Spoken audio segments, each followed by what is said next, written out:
राजा इंद्र ने एक बार भगवान पर शक नहीं किया, अनेक बार किया। एक बार की बात है, आप लोग ध्यान से सुनिएगा। भगवान श्री कृष्ण की धर्मपत्नी का नाम सत्यभामा था। सत्यभामा को किसी ने बताया कि पारिजात के वृक्ष के नीचे अगर पूजा की जाए तो परिवार की सुख समृद्धि एवं पति की समृद्धि बढ़ती है। सत्यभामा ने भगवान श्री कृष्ण से पारिजात का वृक्ष मंगाया। पारिजात आप लोग नहीं जानते होंगे, ये पारिजात मात्र स्वर्ग लोक में पाया जाता है। स्वर्ग के अलावा ये पारिजात का वृक्ष कहीं नहीं होता है। भगवान श्री कृष्ण से सत्यभामा ने पारिजात के वृक्ष को पूजा करने के लिए मंगाया।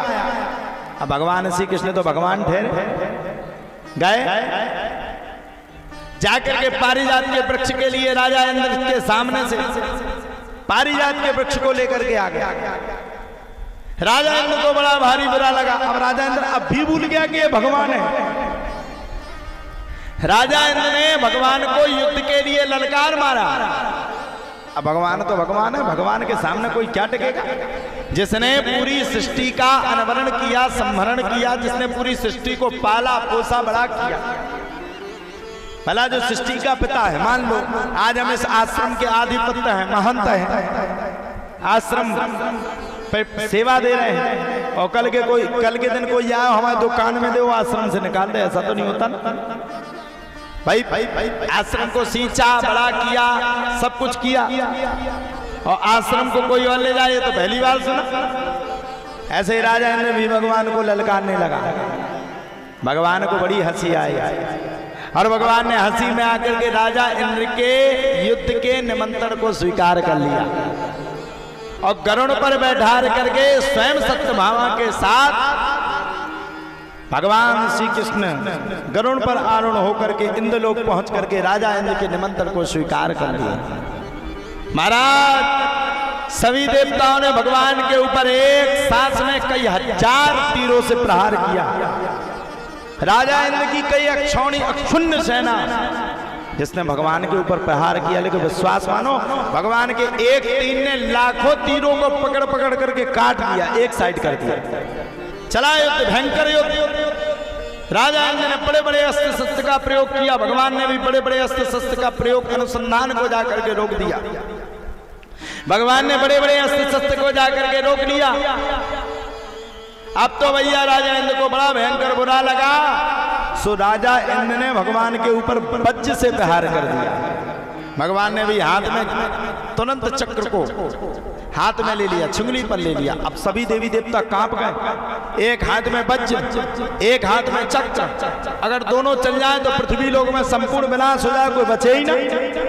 इतना भयंकर, इतना भयानक युद्ध की तीनों लोक में हाहाकार मचने लगा।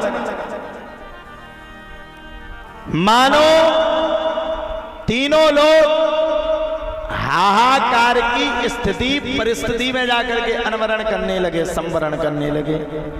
तीनों लोग बड़े भारी भयंकर परेशान हो गए। भगवान ने भी हाथ में चक्र ले लिया, इंद्र ने वज्र का प्रहार ले लिया। अब भगवान जानते हैं कि अगर सामने मैंने चक्र का प्रहार किया या सामने से मैंने चक्र को चलाया तो तीनों लोग जल करके भस्म हो जाएंगे। राजा इंद्र ने अपने वज्र का प्रहार किया, भगवान ने वज्र को पकड़ करके हाथ में ले लिया। राजा इंद्र का ऐरावत नाम का हाथी था, उसने भगवान श्री कृष्ण के ऊपर प्रहार किया तो भगवान श्री कृष्ण के जो सारथी थे गरुड़ भगवान, उन्होंने स्वयं ऐरावत नाम के हाथी के ऊपर प्रहार करके उसको घायल कर दिया। अंत में भगवान ने ब्रह्म शिरस्त्र का प्रयोग किया। अब राजा इंद्र समझ गया।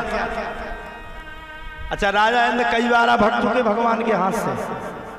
राजा इंद्र समझ गया अब बचने वाले नहीं। अच्छा, राजा इंद्र में एक और क्वालिटी है कि युद्ध भूमि पे अगर उसको लग गया कि बचेंगे नहीं तो दौड़ मारेगा। राजा इंद्र दौड़ मारने लगे, पिट करके भाग रहे। भगवान ने भी ब्रह्मस्त्र अस्त्र का अनुसंधान किया, लेकिन छोड़ा नहीं। पहुंच गए इंद्रलोक में, पराजय हो गए। राजा इंद्र जैसे ही आसन पर बैठे, वैसे पत्नी ने आकर के कहा कि कितने निर्दयी हो, युद्ध लड़ करके आए और युद्ध में हार करके आ गए, हार करके इस इंद्रलोक में बैठ गए। पारिजात नाम का वृक्ष भी तुम्हारे हाथ से चला गया। तुम पे युद्ध नहीं बनता है, बैठ जाओ यहीं पर, तुम्हारे बस की ये युद्ध नहीं है, तुम ये युद्ध लड़ नहीं सकते हो, तुम्हारे बस की युद्ध करना नहीं है, तुम बिल्कुल शांत रहो, अब की बार का युद्ध करने के लिए मैं स्वयं जाऊंगी। अब तो साहब क्या कहें। जैसे ही इतनी बातों को सुना वैसे ही राजा इंद्र की धर्म पत्नी भगवान से युद्ध करने के लिए चल पड़ी। भगवान की धर्म पत्नी सत्यभामा भी बैठी थी।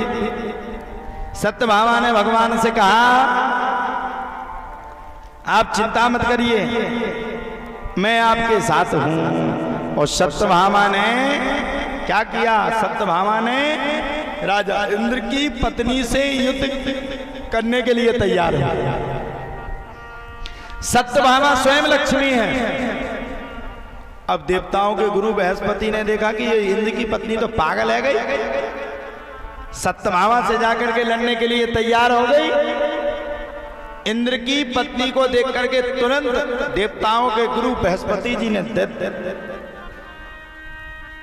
बृहस्पति जी महाराज ने प्रकट होकर एक सांस में राजा इंद्र की पत्नी को समझा, अरे पागल, किसके ऊपर प्रहार कर रही है, किसको मानना चाहती है, ये कोई साधारण मनुष्य नहीं है, ये स्वयं श्री हरि विष्णु हैं। और ये जो माता तेरे सामने खड़ी हुई है ये कोई ऐसी वैसी नहीं है, ये स्वयं माता लक्ष्मी है। माता लक्ष्मी से लड़ने के लिए तैयार है, जिसने पूरी सृष्टि को बनाया। मन्ना है क्या तुझे, लौट जा अपने नगर की ओर। तब जाकर के इंद्र की पत्नी और इंद्र का स्वयं आंखें जो चकाचौंध में डूबी हुई थी वो खुल करके दोनों पति पत्नी भगवान के सामने आ गए और सामने आकर के हाथ जोड़ करके भगवान को नतमस्तक करने लगे। और भगवान भी इतने बड़े दयालु हैं कि तुरंत ऐरावत नाम के हाथी को छोड़ दिया और पारिजात नाम के वृक्ष को भी देने लगे। लेकिन राजा इंद्र ने कहा कि जाओ भगवान, ये वृक्ष आपका है, जब तक आप द्वारकापुरी में स्थित हैं जब तक ये वृक्ष वहीं पर रहेगा, और जिस दिन आप द्वारकापुरी को छोड़ करके वैकुंठ लोक में जाओगे उस दिन ये अपने आप स्वर्ग लोक में आ जाएगा। पारिजात नाम के वृक्ष को भगवान लाए और राजा इंद्र के अपमान को भी भगवान ने दूर किया। बस भगवान एक ही बात कहते, भगवान को पाने का बस एक ही तुम गुरु मंत्र याद कर लो, कुछ नहीं। दो चीजें याद कर लो, एक अपने गुरु और इष्ट के प्रति श्रद्धा, और दूसरा क्या, दूसरा गुरु मंत्र ये है कि मरते मर जाना, पैसे को इतना बढ़ जाए। क्योंकि भगवान पहले पैसा बढ़ाते हैं, फिर मन में विचार करवाते हैं कि व्यक्ति के प्रति अभिमान ये कर रहा है कि नहीं कर रहा है। भगवान का ये नियम रहता है। और फिर अगर व्यक्ति को अपने आप में अभिमान है तो भगवान उससे कोसों दूर हो जाते हैं। तुम क्या, तुमसे पहले भगवान श्री कृष्ण ने जब गोपियों के साथ रास रचाया, गोपियों को अभिमान आ गया, वहां से छोड़ दो। भगवान तो भगवान है, इसलिए भगवान की कृपा को मानो और भगवान की कृपा का अनुभव करो।